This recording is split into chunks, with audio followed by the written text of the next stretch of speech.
नमस्कार प्यारे दोस्तों। हम एमपीपीएससी मेंस में पेपर थर्ड पढ़ रहे हैं और पेपर थर्ड का पार्ट बी, जिसमें विज्ञान, पर्यावरण, स्वास्थ्य, कंप्यूटर, गणित इत्यादि हमारे सिलेबस का भाग है।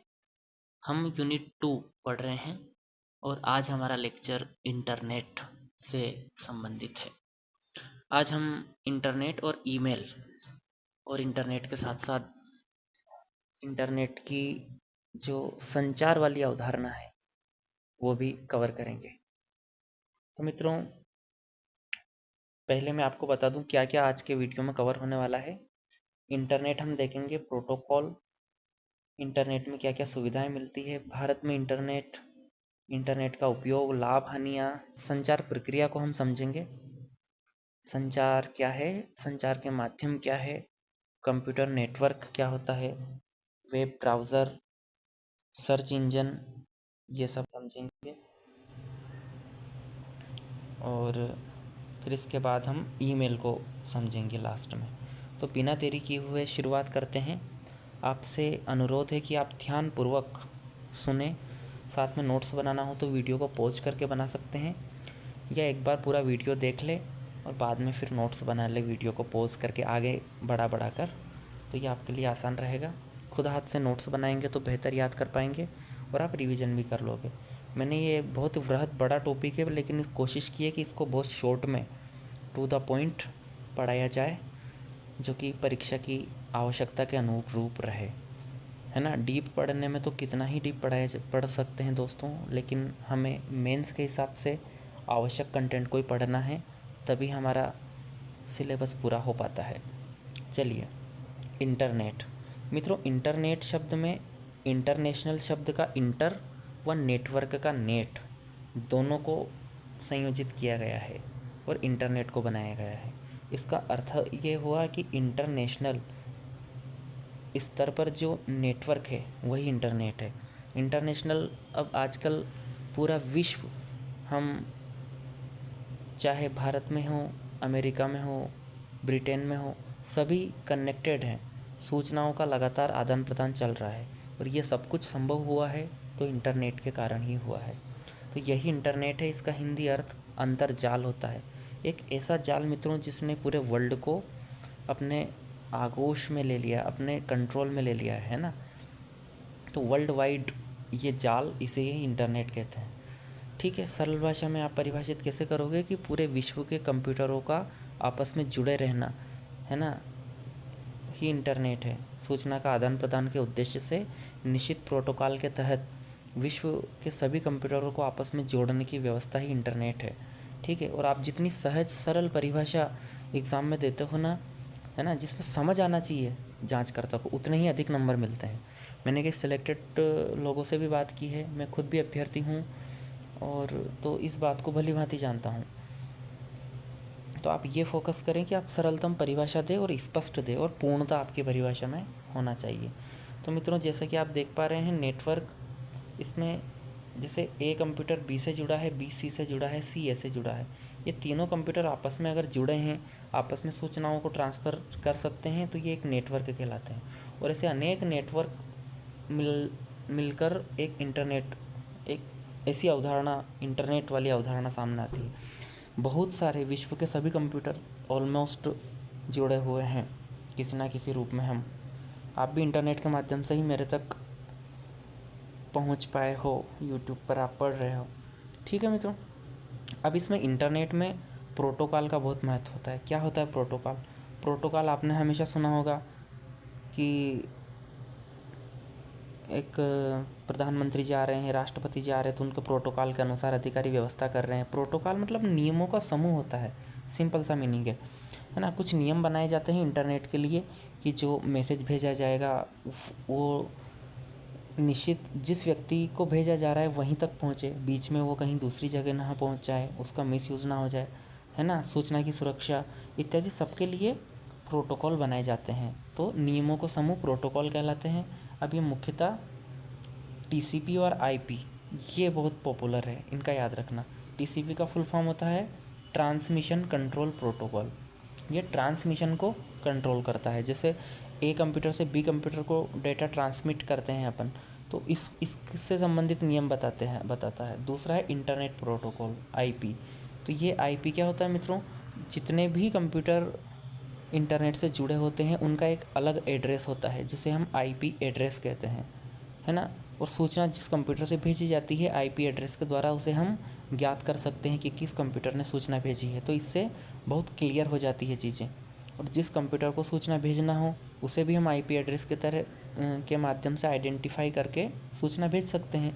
इससे काम बहुत आसान हो गया। अगर ये इंटरनेट प्रोटोकॉल ना होता तो सोचिए आप क्या सर्च कर रहे हो और क्या आपके पास आ रहा है, किसे भेजना है और किसी दूसरे को चला गया, तो सब कुछ अव्यवस्थित हो जाएगा। इसलिए इंटरनेट प्रोटोकॉल बहुत ज़रूरी है इंटरनेट के लिए।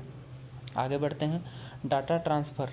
इसमें डाटा ट्रांसफ़र पैकेट स्विचिंग के ज़रिए होता है, यानी डाटा को पैकेट में विभाजित किया जाता है और फिर पैकेट स्विचिंग होती है मित्रों। तो चलिए ठीक है, अब इंटरनेट में हम देखेंगे क्या क्या सुविधाएं हैं, क्या है भारत में इंटरनेट का उपयोग, लाभ, हानियाँ, संचार प्रक्रिया, computer network, web browser, search engine, सबको देखने वाले हैं। चलिए, तो मित्रों सुविधाएं क्या क्या हैं कंप्यूटर की, इंटरनेट की। तो हमें www के रूप में बहुत ही बड़ी सुविधा हमारे पास है। इसे वर्ल्ड वाइड वेब कहते हैं। पूरे www के बाद आप कुछ भी कोई साइट सर्च करोगे तो विश्वव्यापी साइट आपके सामने आ जाएगी। 1988 में टिम बर्नर्स ली महोदय ने इसका आविष्कार किया था। ईमेल की बात करें तो आपको इंटरनेट पे इलेक्ट्रॉनिक मेल भेजने की सुविधा है। आप चंद मिनटों में विश्व के किसी भी कोने में ईमेल भेज सकते हो, है ना। तो आपके पत्र पहले जब महीनों लग जाते थे, आज कुछ चंद मिनटों में पहुंच जाता है। कोई दस्तावेज हो, कोई फ़ोटो हो, मल्टीमीडिया हो, सब आप ईमेल के ज़रिए भेज सकते हो।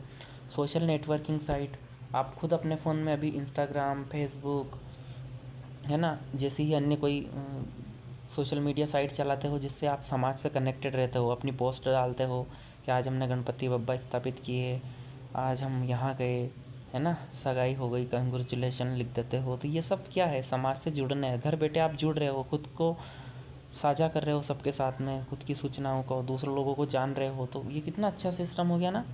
ई कॉमर्स मित्रों, ई कॉमर्स आजकल बिजनेस भी इंटरनेट के माध्यम से हो रहा है, इसे ही ई कॉमर्स कहा जाता है। ई गवर्नेंस, सरकार भी इंटरनेट का उपयोग कर रही है। चैटिंग आप कर सकते हो, वीडियो कॉन्फ्रेंसिंग, है ना, अलग अलग जगह बैठे मित्र एक साथ जुड़ सकते हैं। ऑनलाइन शॉपिंग आप कर सकते हो घर से ही, ई कॉमर्स के अंतर्गत ही आता है। तो कितनी सुविधाएं इंटरनेट के द्वारा दी गई है। तो इस प्रकार का प्रश्न आने पर भी आप आसानी से कर दोगे, मुझे ऐसी उम्मीद है। अब भारत में क्या क्या इंटरनेट की प्रगति रही है मित्रों, तो आप जानते हैं 80 के दशक में भारत में इंटरनेट ने प्रवेश किया था, लेकिन जन सामान्य के लिए यह 1995 में विदेश संचार निगम लिमिटेड मतलब VSNL द्वारा शुरू किया गया था। फिर 2001 में हमारा BSNL भारत संचार निगम लिमिटेड आ गया था। और भारत में जो इंटरनेट शुरू हुआ था मित्रों, वो इरनेट, ERनेट के माध्यम से हुआ था। इसका फुल फॉर्म याद रखना, आप लिखने को आ सकता है, एजुकेशन एंड रिसर्च नेटवर्क। और फिर NIC नेट का तो आप जानते ही हो, जब आप ई गवर्नेंस पढ़ोगे, अगली क्लास में मैं पढ़ाने वाला हूँ आपको ई गवर्नेंस, तो उसमें NIC नेट आप पढ़ेंगे, नेशनल इंफॉर्मेशन सेंटर नेटवर्क। तो ये सभी ज़िलों को जोड़ा गया है NIC नेट के थ्रू, इसके ज़रिए, ठीक है, ताकि सूचनाओं की एकीकृत प्राप्ति हो सके। ये बहुत बड़ा कार्यक्रम है, 1976 से 77 में स्टार्ट किया था इसे। इंटरनेट के उपयोग की यदि हम बात करें तो यूज़नेट, वही दोस्तों आप जो अलग अलग सोशल नेटवर्किंग साइट यूज़ करते हो, Orkut, Facebook, YouTube, e commerce, वही सब चीज़ें आ गई यहाँ पर इंटरनेट के उपयोग में। आगे बढ़ते हैं, अब क्या क्या लाभ है, क्या हानि है इंटरनेट को। हालांकि ऐसा प्रश्न बहुत कम बनता है, पर हमें पता होना चाहिए। लाभ में पूरे विश्व को हमने जोड़ दिया, संचार का बहुत तीव्र तरीका है, हार्डवेयर कागज़ की बचत करता है, होम सर्विसेज आपको मिल जाती है घर बैठे, है ना। क्लाउड कंप्यूटिंग, आपके फ़ोन की मेमोरी कम होती है तो आप क्या करते हो, गूगल ड्राइव पर जाकर आपके फ़ोटोज़ वीडियोज़ अपलोड कर देते हो, फिर जब आपको आवश्यकता होती है डाउनलोड कर देते हो। तो यही सुविधा क्या कहलाती है, क्लाउड कंप्यूटिंग। भारत सरकार ने भी क्लाउड कंप्यूटर के तहत डिजीपे, डिजीबॉक्स जैसी अवधारणा लाए है। सुलभ व सहज उपयोग इंटरनेट का आप कर सकते हो। कोई भी इसमें बड़ा पढ़ा लिखा व्यक्ति आवश्यक नहीं है। आप नॉर्मल अपने फ़ोन पर गूगल पर जाकर वॉइस मैसेज टाइप करो और आपको इंटरनेट की सुविधाएं मिल जाती है। कुछ हानियाँ होती है मित्रों इसकी, जैसे फ़ोन में वायरस इंटरनेट के जरिए प्रवेश कर जाता है, जो आपकी मेमोरी में लगातार वृद्धि करता रहता है और फ़ोन को हैंग कर देता है। कुछ हैकर्स क्रैकर्स होते हैं जो फ़ोन तक पहुंच जाते हैं, अनधिकृत पहुंच बना लेते हैं, हमारी निजी जानकारी चोरी कर लेते हैं, उनको हैकर्स कहते हैं, हमारे सिस्टम को हैक कर लेते हैं।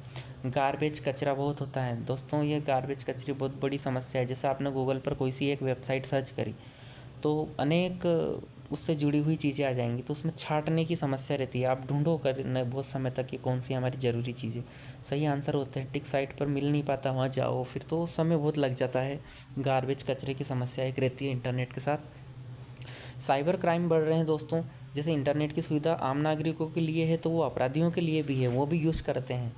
लगातार इंटरनेट के माध्यम से सर्च करते रहते हैं कि अपराध करने के तरीके, है ना, कहाँ क्या चल रहा है। और भोली जनता जागरूक जो नहीं होती है उनको बेवकूफ़ बना देते हैं कॉल करके कि हम सरकार की तरफ से बोल रहे हैं, आपके आधार को लिंक करना है ना, तो आपकी निजी जानकारी दे दो। और ऐसे करके वो साइबर क्राइम करते रहते हैं, बहुत सारे निजी फ़ोटो वीडियोज़ अपलोड करते हैं, ब्लैकमेलिंग है ना, बहुत सारे अपराध साइबर क्राइम के तहत आते हैं, तो एक हानि है।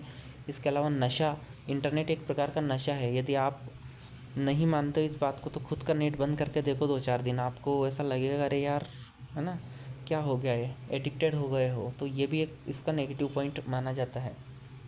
अब इंटरनेट में ही हम एक महत्वपूर्ण प्रक्रिया को समझने वाले हैं दोस्तों, और वो है संचार प्रक्रिया। क्या है संचार प्रक्रिया? Communication process.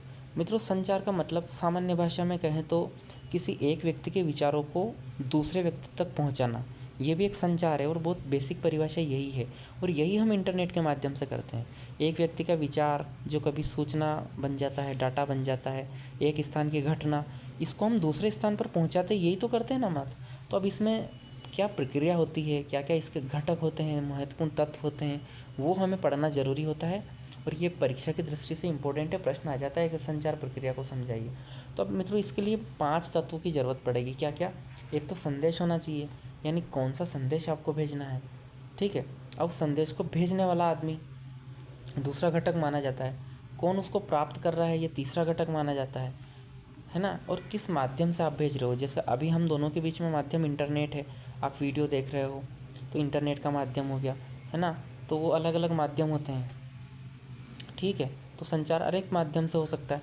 प्रोटोकॉल की बात करें तो अब इस संचार प्रक्रिया में जिन नियमों का पालन किया जाता है उन्हें प्रोटोकॉल कहते हैं, और सुरक्षा की दृष्टि से ये बहुत ज़रूरी होता है। चलो प्रोटोकॉल को हम थोड़ा सा परिभाषित कर लेते हैं। नियमों व प्रक्रियाओं को समूह ही प्रोटोकॉल है। उद्देश्य क्या होता है इसका? डाटा संचार को सुरक्षित करना और सुविधाजनक बनाना, इसलिए ही प्रोटोकॉल बनाए गए हैं। चलिए दोस्तों आगे बढ़ते हैं। अब प्रोटोकॉल के कुछ नाम याद रख लेना आप, ताकि वहाँ उदाहरण चिपका सको अपने उत्तर में। जैसे TCP transmission control protocol, HTTP hyper text transfer protocol, FTP file transfer protocol, SMTP simple mail transfer protocol. तो ये सब प्रोटोकॉल क्या करते हैं? कुछ नियम बनाते हैं जिनको फॉलो करते हैं सारे कंप्यूटर्स, है ना। ठीक है दोस्तों, आप इंटरनेट यूज़ करते हो तो टर्म्स एंड कंडीशन अप्लाई कर देते हैं आपके लिए, आप यस यस करते हो ना, वही सब चीज़ें प्रोटोकॉल पालन करने की बातें हो जाती हैं।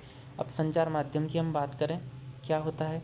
हमने प्रेषक देख लिया, सूचना देख लिया, प्रोटोकॉल। अब संचार माध्यम क्या देखो, तो कंप्यूटर ऐसे कंप्यूटर बी तक किस माध्यम से डाटा पहुंच रहा है। देखो एक तो ये नीचे केबल जुड़ी हुई है, केबल से पहुंच रहा है, ऊपर इंटरनेट के माध्यम से पहुंच रहा है, तो यही माध्यम होता है। अब ये दोनों तरीक़ों को हम यहाँ समझेंगे कि अगर केबल जुड़ी है तो उसे क्या कहेंगे? गाइडेड मीडिया, है ना, गाइडेड माध्यम उसे बोलेंगे। जैसे वायर्ड तकनीकी, है ना, क्योंकि यहाँ वायर लगा हुआ है। और जहाँ वायर नहीं लगा हुआ है उसे हम कहेंगे वायरलेस तकनीकी, मतलब यहाँ इंटरनेट के माध्यम से सूचनाएं पहुँच रही है, इसे अनगाइडेड मीडिया कहा जाता है। ठीक है मित्रों, चलिए अब वायर्ड तकनीकी में भी 3 प्रकार की केबल होती है जिसे आपको पढ़ना है, प्रश्न आ सकता है, बड़े ध्यान देना। Internet cable, coaxial cable, Ethernet cable, coaxial cable और ऑप्टिकल फाइबर केबल। मित्रों ईथरनेट केबल आप बहुत पुराने ज़माने के तो नहीं होंगे, आपने नहीं देखा होगा, मैंने देखा है ये 2005-06 में। मित्रों 2005-06 की बात है, जब हमारे घर टीवी लाए थे तो ये इथरनेट केबल ही थी, उसमें ऐसी चपटी केबल थी, है ना, उसमें 2 तार निकले हुए थे साइड से, और इनको उन तार को जोड़ते थे और वो पकड़ लेती थी एंटीने से। तो ये थी, तो इसे इथरनेट केबल कहते हैं। ये आजकल प्रयोग में नहीं लाई जाती है, अब तो गया ज़माना इसका। अब कोएक्सियल केबल की हम बात करें तो कोएक्सियल केबल क्या होती है दोस्तों? गोल केबल आपने देखी होगी ऐसी, है ना, कैसी केबल होती है, आपको देखो चित्र में बना के बताता हूँ। इस टाइप से बेलनाकार केबल होती है, है ना, ऐसी बेलनाकार केबल होती है। अब इस केबल में एक मुंह निकला होता है दोस्तों, तार निकला होता है बीच में, और आसपास एक जाली बनी होती है इस टाइप से। तो वो जाली अर्थ का काम करती है, और वो जो तार है वो मेन सूचना प्रेषित करने का। यह काफ़ी प्रयोग में लाई जाती है टीवी में और कंप्यूटर्स में। हाँ, हालांकि अब दूरी, बहुत ज़्यादा दूरी के संचार के लिए ऑप्टिकल फाइबर केबल बहुत यूज़ हो रही है। समुद्र में ऑप्टिकल फाइबर केबल बिछाई जा रही है, और हमारे भारत नेट जो प्रोजेक्ट चल रहा है, प्रत्येक ग्राम पंचायत को ऑप्टिकल फाइबर से जोड़ना है। तो इसमें क्या होता है, पूर्ण आंतरिक परावर्तन के आधार पर ये काम करती है, यानी जो सूचनाएं होती है, डेटा होता है, उसको प्रकाश के रूप में परिवर्तित करके इस केबल के थ्रू भेजा जाता है। और इसकी एक बहुत अच्छी विशेषता ये है कि इसमें सूचना का नुकसान नहीं होता। पूर्ण आंतरिक परावर्तन में बहुत कम लॉस होता है ऊर्जा का, ना के बराबर। तो ये काफ़ी इफ़ेक्टिव है इस टाइप की केबल। तो कोएक्सियल और ऑप्टिकल फाइबर, ये दोनों केबल अभी प्रचलित है वर्तमान में। वायरलेस तकनीकी की तो आप बात करो तो देखो, रेडियो तरंगे हैं, है ना, सूक्ष्म तरंगे हैं, अवरक्त तरंगे हैं, ये सब यूज़ होती है। रेडियो, माइक्रो, इंफ्रा मतलब अवरक्त तरंगे, माइक्रोवेव, रेडियो वेव, ये सब संचार में यूज़ की जाती है। तो ये वायरलेस तकनीक है। तो आप बता दोगे संचार माध्यम, वायर्ड तकनीकी, वायरलेस तकनीकी। मुझे उम्मीद है इतना आपको समझ में आ गया होगा। अब संचार चैनल की हम बात करें मित्रों, संचार चैनल, जैसे अभी इस समय आप वीडियो देख रहे हैं, मैं इसमें बोल रहा हूँ, आप सुन रहे हो, आप बोल रहे हो, मैं नहीं सुन सकता इस समय, है ना। तो इससे हम ऐसा कहते हैं, एक तरफ से वन वे कम्युनिकेशन, है ना। अब जब हम फ़ोन पे बात करते हैं तो दोनों तरफ से इसको बोला सुना जाता है। तो मित्रों, उसे हम टू वे कम्युनिकेशन कहते हैं। तो यही संचार चैनल कहलाते हैं कि आप एक तरफ से बोल रहे हो, दोनों से एक साथ चल रहा है। तो ये इस आधार पर 3 प्रकार के होते हैं। कौन कौन से? एक होता है सिंप्लेक्स, दूसरा हाफ डुप्लेक्स, और तीसरा फुल डुप्लेक्स। सिंप्लेक्स क्या होता है कि डाटा का प्रवाह सदैव एक दिशा में होता है। जैसे आपने रेडियो सुना होगा, आपने कोई टीवी चैनल आप सुनते हैं तो टीवी, वो रेडियो और टीवी क्या हो गया? वन वे, सिंप्लेक्स हो गया, एक ही तरफ से। आप इधर से भले कितनी गालियाँ देते रहो, मुझे नहीं सुनाई देगी, ठीक है। तो ये क्या हो गया? सिंप्लेक्स में बात कर रहा हूँ, ठीक है। कभी हम डुप्लेक्स भी आएंगे, कोई दिक्कत नहीं है, आपके सारे प्रश्नों के उत्तर, डाउट्स क्लियर करने के लिए। और मित्रों, ये डाटा का प्रवाह इसमें सेंडर से रिसीवर तक ये जाता है, इसे सिंप्लेक्स। अब हाफ डुप्लेक्स क्या है? हाफ डुप्लेक्स में डाटा प्रवाह दोनों दिशाओं में होता है ना, लेकिन एक समय में एक ही दिशा में। जैसे मैं बोल रहा हूँ, फिर आप सुन रहे हो, फिर आप चुप बोलोगे, मैं चुप हो जाऊँगा, मैं सुनूंगा, ऐसा चलता है। मतलब एक तरफ एक समय में सेंडर से रिसीवर तक जा रहा है, और फिर दूसरे समय में रिसीवर से सेंडर तक आ रहा है ना। देखो वापस ये लिख दिया था, रिसीवर से सेंडर तक जा रहा है, ऐसा ऐसा चलता है, ठीक है। तो ये होता है, आप समझ गए हो। तो इस वजह, जैसे टेलीफोन लाइन में, आप टेलीफोन लाइन में आप बात करो तो एक साथ दोनों तरफ से आवाज़ नहीं जाती, एक आदमी से वो बोलता है फिर दूसरी तरफ से, तो इसे हाफ डुप्लेक्स कहते हैं। वहीं आप वायरलेस जो संचार देखोगे ना, आपने रेडियो वो देखा होगा, हमारे यहाँ पुलिस विभाग में चलता है, डाटा संचार दोनों दिशाओं में एक साथ चलता है, इसे फुल डुप्लेक्स प्रणाली कहते हैं। तो ये तीनों प्रकार याद रखना। देखो, इससे कर लो, ए से बी तक जा रहा है, सिंप्लेक्स हो गया। फिर इसके बाद ए से बी और बी से ए दोनों तरफ जा रहा है, तो ये डुप्लेक्स हो गया। अब डुप्लेक्स भी 2 टाइप के होते हैं, हाफ डुप्लेक्स और फुल डुप्लेक्स। अब आगे बढ़ते हैं। अब कंप्यूटर नेटवर्क की हम थोड़ी बात कर लेते हैं, क्या होता है कंप्यूटर नेटवर्क।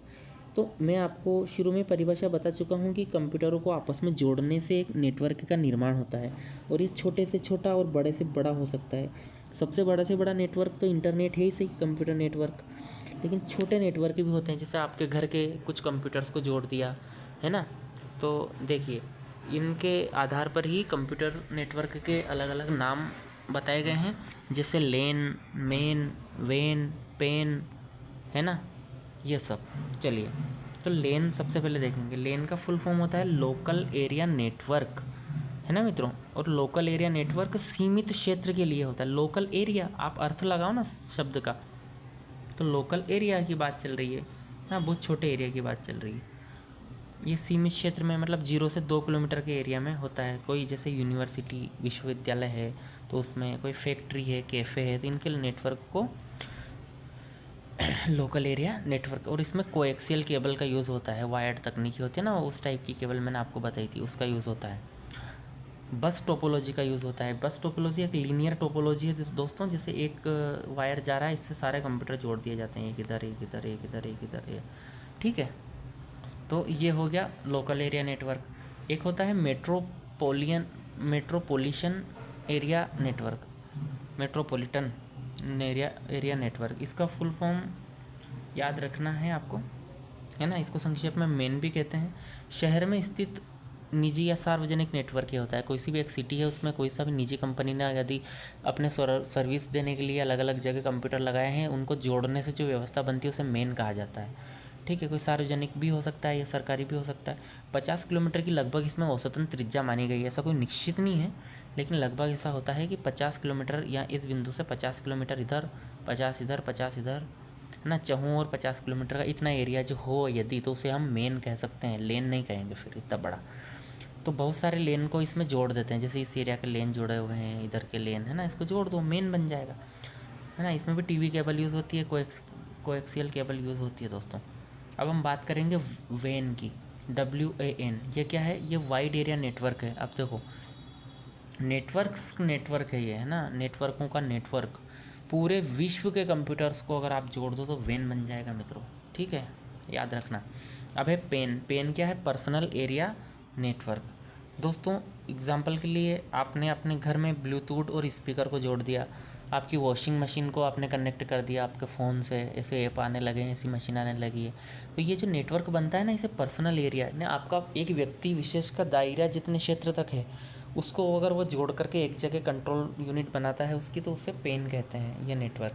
जिसमें TV, wifi, gate, washing machine, आपके घर में जितने भी इलेक्ट्रॉनिक उपकरण हैं उनको अगर आप जोड़कर एक नेटवर्किंग बनाते हो तो उसे क्या कहेंगे? पेन कहेंगे, PAN, personal area network. VPN। अब VPN क्या दोस्तों? वर्चुअल प्राइवेट नेटवर्क इसका फुल फॉर्म होता है। जैसे मित्रों कोई संस्था है, उसके कर्मचारी को आईडी दी जाती है। अब वो आईडी क्या करती है? इंटरनेट पर वो कर्मचारी उसको उपयोग कर सकता है डाल करके, है ना, आईडी पासवर्ड डाल करके। तो उसमें हम VPN इस प्रकार की नेटवर्किंग को, अब वो कहीं भी जाकर, है ना, उसको लॉगिन कर लेगा, अपनी आईडी पासवर्ड डालेगा और उसको यूज कर लेगा। तो इस प्रकार की सुविधा, उस प्रकार की जो नेटवर्किंग है वो VPN कहलाती है, प्राइवेट नेटवर्क है एक्चुअली है, ठीक है। चलिए मित्रों अब आगे बढ़ते हैं। इसमें इंट्रानेट और एक्स्ट्रानेट जैसी उदाहरण आती है, थोड़ा सा मैं आपको बता देता हूँ। इंट्रानेट और एक होता है एक्स्ट्रानेट।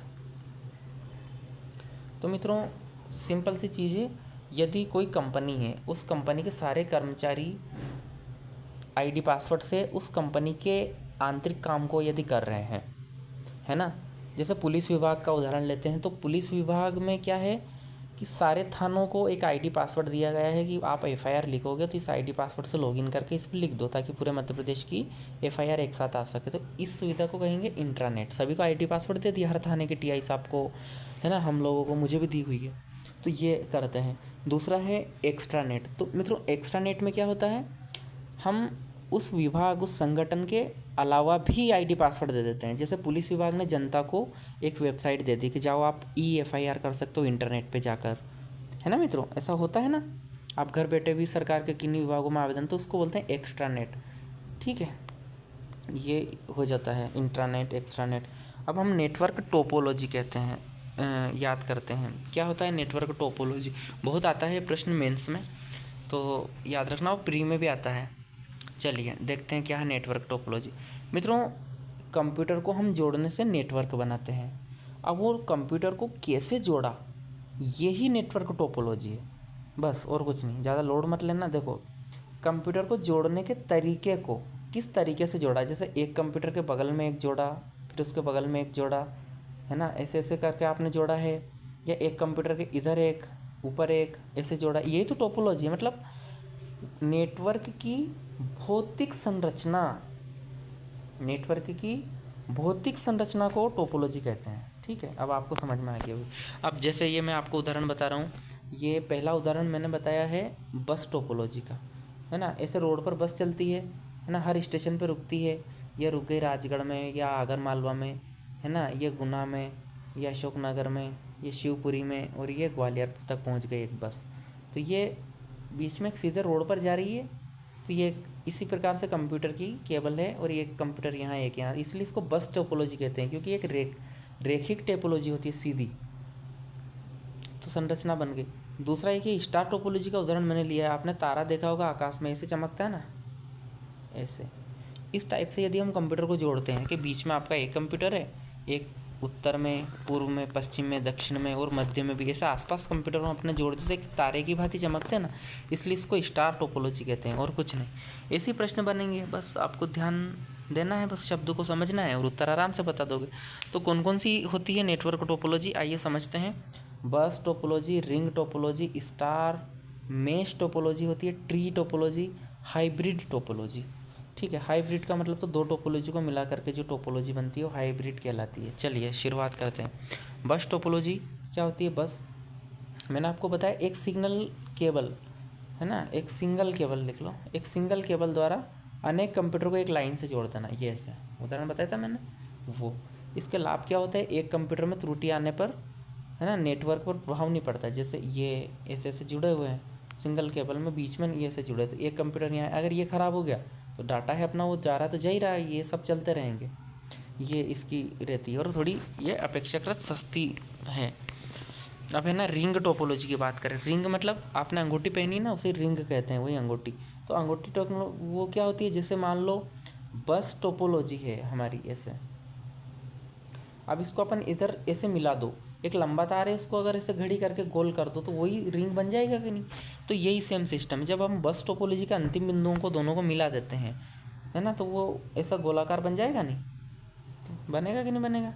ये बस टोपोलॉजी थी सीधी, ये तो पहले और अंतिम कंप्यूटर को मिला दिया तो गोल अंगूठी बन गई। तो यही है, तो ये गोलाकार टोपोलॉजी होती है। बस टोपोलॉजी के अंतिम बिंदुओं को जोड़ दिया जाता है इसमें निकटतम नोड द्वारा डाटा भेजा जाता है। अब इसमें ऐसा होगा कि निकटतम नोड, जैसे यहाँ ए बी सी डी है, तो इस डी को डाटा कौन भेजेगा? निकटतम नोड, इसके इधर वाला और इधर वाला ये भेजा जाता है। इसका ये सामने वाला नहीं भेज सकता इसको, ये भेजेगा तो भी इधर होते हुए। तो ये होता है। अब स्टार टोपोलॉजी की बात करो तो एक इसमें केंद्रीय नोड होता है, यानी बीच में एक रहेगा और आसपास कंप्यूटर जोड़ देंगे। ये वाली स्टार टोपोलॉजी है ना, स्टार दिख रहा है। केंद्रीय नोड में त्रुटि आने पर संपूर्ण नेटवर्क ठप हो जाता है। अब इसकी एक कमी ये है कि अगर आप बीच में एक कंप्यूटर जोड़ोगे, जैसे हब कहते हैं, मेन कंप्यूटर, है ना, आप आसपास बहुत सारे कंप्यूटर से जोड़ दोगे। अब वो बीच का कंप्यूटर यदि ख़राब हो गया तो आसपास के सारे कंप्यूटर्स ख़राब होंगे कि नहीं होंगे? हो जाएंगे, वो काम ही नहीं करेंगे ना, क्योंकि मेन हब तो ये है, होस्ट तो ऐसा इसमें होता है। ठीक है। अब मेश टोपोलॉजी क्या होती है? मित्रों, सारे नोड यदि परस्पर जुड़े हुए हो, नोड यहाँ एक कंप्यूटर, नोड का मतलब एक कंप्यूटर मानो, जितने कंप्यूटर हम नेटवर्क में जोड़ रहे हैं। देखो मान लीजिए उदाहरण के लिए हमने यहाँ लिया 4 computer, A B C D. A को बी से जोड़ दिया, बी को डी से, डी को सी से, ए को सी से जोड़ दिया। लेकिन यहाँ ए को डी से नहीं जोड़ा था, तो हमने क्या किया? एक केबल उठाई, ए को डी से जोड़ दिया, एक केबल से सी को बी। अब यहाँ प्रत्येक कंप्यूटर के साथ जुड़ा है। तो इस टोपोलॉजी को मेश कहते हैं, मेश, MESH। ये थोड़ी महंगी होती, क्यों होती है? क्योंकि इतनी सारी केबल्स की ज़रूरत पड़ेगी। अधिक दूरी के नेटवर्क के लिए ये उपयुक्त, रख रखाव थोड़ा कठिन होता है इसका, तो ये याद रखना। अब ट्री टोपोलॉजी की बात करते हैं। तो ट्री आपने देखा है दोस्तों कैसा होता है? पेड़, है ना, एक तना है, एक तने से बहुत सारी शाखाएं निकली हुई है ना, उस शाखाओं से भी और छोटी छोटी शाखाएं निकली हुई है। तो यही है ना। आपने बस टोपोलॉजी और स्टार टोपोलॉजी दोनों को यदि मिला दिया, है ना, जैसे मान लो इतने सारे कंप्यूटर यहाँ जुड़े हैं, इतने सारे कंप्यूटर हैं, दोनों को मिला दिया तो एक वृक्ष की बात ही हो गया ना, बहुत लंबा चौड़ा काम। तो ये ट्री टोपोलॉजी। और ये एक हाइब्रिड टोपोलॉजी होती है। हाइब्रिड मतलब दो टोपोलॉजी को मिलाकर। हाइब्रिड वही तो होता है, देसी प्लस विदेशी इज इक्वल हाइब्रिड कह देते हैं ना अपन। यानी हाइब्रिड का सीधा सा सिंपल सा अर्थ ये है, कोई भी दो विचारों का, दो अवधारणाओं का या दो तकनीकों का मिश्रण जुड़ा हुआ होना, तो हाइब्रिड कहलाता है। तो ये हाइब्रिड टोपोलॉजी कहलाती है मित्रों। और हाइब्रिड टोपोलॉजी में सिर्फ ये दोनों ही नहीं, कोई सी भी जोड़ दो। अभी देखो यहाँ मान लो हमने स्टार टोपोलॉजी बनाई है, दूसरी मेश बनाई, दोनों को हमने जोड़ दिया तो ये हाइब्रिड बन गई। देखो यहाँ एक सी को बी से जोड़ दो, डाटा इधर चला गया। अब सारे कंप्यूटर का डाटा कहीं ना कहीं घूम घूमा के यहाँ तक आ सकता है कि नहीं, तो हो गया। इसे हाइब्रिड टोपोलॉजी कहते हैं। उम्मीद है आपको टोपोलॉजी भी समझ में आ गई। अब हम बात करेंगे वायरलेस टेक्नोलॉजी की। क्या होती है वायरलेस टेक्नोलॉजी? तो ये टोपोलॉजी तो केबल से जुड़ने से बनी है। वायरलेस टोपोलॉजी क्या है? वायरलेस लोकल लूप कहलाता है, ठीक है, WLL इससे जुड़ा होता है। वाईमैक्स वगैरह भी इसी से जुड़ी अवधारणा। इंटरनेट के माध्यम से इसमें रेडियो, माइक्रो, इंफ्रा सब तरंगों का यूज करके हम जो घर का नेटवर्क बनाते हैं वो वायरलेस टेक्नोलॉजी का एक उदाहरण है। चलिए, वेब ब्राउजिंग सॉफ्टवेयर। हम इंटरनेट पढ़ रहे हैं और वेब ब्राउज़र ना पढ़ें तो शायद इंटरनेट का चैप्टर अधूरा माना जाएगा। वेब ब्राउज़र दोस्तों, आपके फ़ोन में Google Chrome, opera mini, Mozilla, आपके कंप्यूटर में इंटरनेट एक्सप्लोरर, ये सब एप्लीकेशन सॉफ्टवेयर आपने देखे होंगे। और ये सब क्या है? ये सब वेब ब्राउज़र कहलाता है मित्रों। यह एक ऐसा एप्लीकेशन सॉफ्टवेयर है जो वेब पेज को ओपन करता है। आपका कोई सा भी वेब पेज ओपन करना है तो वेब ब्राउज़र के बिना ओपन नहीं होगा, वही उस पर यूज करेगा, फाइंड करेगा आपकी वेबसाइट को और सामने लाएगा। ये दो प्रकार के होते हैं, टेक्स्ट आधारित और ग्राफिकल आधारित। टेक्स्ट आधारित वेब ब्राउज़र वो होते हैं मित्रों जो टेक्स्ट ही उपलब्ध कराते हैं। आपने कोई सूचना सर्च करी तो उसके बारे में लिखा हुआ ज्ञान वो आपको दे देंगे। लेकिन जो ग्राफिकल वेब ब्राउज़र होते हैं वो क्या करेंगे? वो मल्टीमीडिया को भी शो कर देंगे आपके लिए, वीडियो, फ़ोटो, ये सब उसमें आ जाएंगे। तो ये दो टाइप के होते हैं, आप बता देना, बहुत सिंपल सी चीज़ है। Internet Explorer, Netscape, Mozilla Firefox, Google Chrome, Opera, Safari, ये सब वेब ब्राउजिंग सॉफ्टवेयर के उदाहरण माने जाते हैं। चलिए, अब बात करेंगे सर्च इंजन की। सर्च इंजन क्या है? आप जानते हैं इंटरनेट पूरे विश्व में फैला हुआ बहुत बड़ी एक जाल है। अब इसमें से आपको जो सूचना चाहिए वो हमको मिले, ये कैसे सुनिश्चित होगा? क्योंकि अगर हम इन सर्च इंजन का यूज़ नहीं करेंगे तो कुछ भी सूचना हमारे पास आ जाएगी। तो सर्च इंजन क्या करते हैं? जो सूचना आपको चाहिए उसे ढूंढते हैं उस वेब पेज को और वो लाकर आपके सामने पेश करते हैं। तो सर्च इंजन वह साधन है जो वांछित डॉक्यूमेंट को इंटरनेट पर उपलब्ध कराते हैं। जैसे गूगल आप यूज करते हैं, याहू, 123, अल्टा विस्टा, है ना, खोज, ये सब सर्च इंजन होते हैं। ये भी आपको समझ में आ गई। इंटरनेट का टॉपिक हमारा यहाँ समाप्त हुआ। अब ईमेल, हम इंटरनेट की एक सुविधा के तहत ईमेल की सुविधा मिलती है। तो ईमेल क्या है इसे थोड़ा समझ लेते हैं। ईमेल का फुल फॉर्म होता है दोस्तों इलेक्ट्रॉनिक मेल। 1971 में आर टॉमलिंसन महोदय ने इसका आविष्कार किया था। टेक्स्ट, मीडिया दोनों इसमें भेजे जा सकते हैं, कोई टेक्स्ट मैसेज हो या मीडिया हो, दोनों इसमें हम भेज सकते हैं। ईमेल एड्रेस 3 भागों में डिवाइड होता है दोस्तों। पहला होता है यूज़र नाम यानी उपयोगकर्ता का नाम, दूसरा होता है @ जो कि पहले और तीसरे भाग को अलग अलग करता है, और तीसरा होता है सर्वर का नाम जो सुविधा प्रदाता होता है। देखिए, आगे हम इंटरनेट वेबसाइट पर डोमेन नेम आपको पूरा समझा दूंगा मैं क्या होता है। तो देखिए, मान लीजिए हमने एक मेल ID बनाई नई, ABCD12, ये यूज़र का नेम कहलाएगा।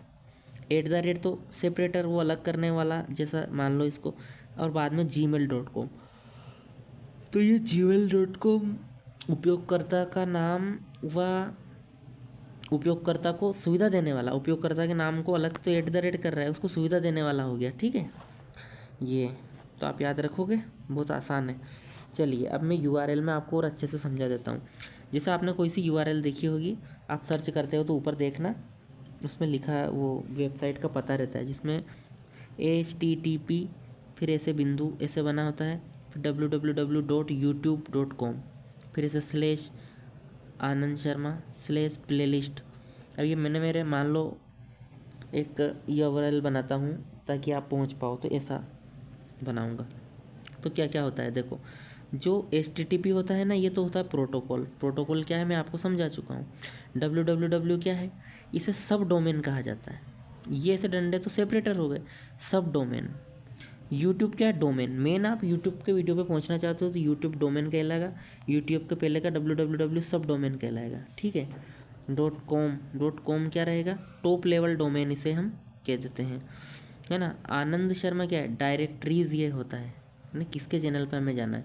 प्लेलिस्ट पे जाना है तो ये रिसोर्स कहलाता है, ये डायरेक्टरीज है, इसके अंदर की प्लेलिस्ट रिसोर्सेज है, ठीक है। तो ये आप याद रखना। तो ये डोमेन नेम, ये पूरा डोमेन नेम है www.youtube.com, ये डोमेन नेम है, जिसमें ये बीच वाला डोमेन है, आगे का सब डोमेन और पीछे वाला टॉप लेवल डोमेन कहलाता है, ठीक है। अभी कुछ टॉप लेवल डोमेन में आपको बता दूं, .edu आदि यदि आता है तो एजुकेशनल से संबंधित वो साइट है। .com मतलब कमर्शियल, .org मतलब ऑर्गेनाइजेशन से रिलेटेड है, .int इंटरनेट से रिलेटेड है, .info यानी इंफॉर्मेशन से related, .co company, .mil military. तो ये सब बहुत सारे देखने को मिलेंगे, कुछ दो एक उदाहरण दे दोगे आपका काम हो जाएगा। चलिए अब आईपी एड्रेस की बात करें तो कंप्यूटर का विशेष अंकीय पता आईपी एड्रेस कहलाता है दोस्तों। आईपी एड्रेस जितने भी कंप्यूटर से इंटरनेट से जुड़ते हैं, जितने भी कंप्यूटर, सबको एक आईपी एड्रेस देता है मेन सर्विस प्रोवाइडर। जैसे 17.170.220.57 ये एक आईपी एड्रेस होता है। ये कंप्यूटर का विशेष अंकीय पता होता है दोस्तों, जो कंप्यूटर की पहचानता है ना। ये कौन देता है? आईएसपी देता है, इंटरनेट सर्विस प्रोवाइडर। तो इतना याद रखोगे, ये आईपी एड्रेस भी हो गया। तो ये था हमारा आज का टॉपिक, आशा है अच्छा लगा होगा आपको। हमने कोशिश की है कि 35-40 मिनट के अंदर इसको समेट दें और आप याद कर लें। तो एक बार वीडियो को देख लो, वैसे ही आपका बन जाएगा क्वेश्चन में, पूरी उम्मीद है। चलिए, अगर आपको वीडियो अच्छा लगा हो तो चैनल को सब्सक्राइब कर लें, लाइक कर दें और अपने दोस्तों तक पहुंचा दें, ताकि उनको भी इसकी मदद मिल सके। इतना जल्दी, इतनी शीघ्रता से टू द पॉइंट सिलेबस आपका पूरा हो रहा है यहाँ। आप बने रहिए, निश्चित रूप से आगे आपको लाभान्वित करने वाले वीडियो मिलते रहेंगे। चलिए, अब मुझे अनुमति दीजिए। नमस्कार।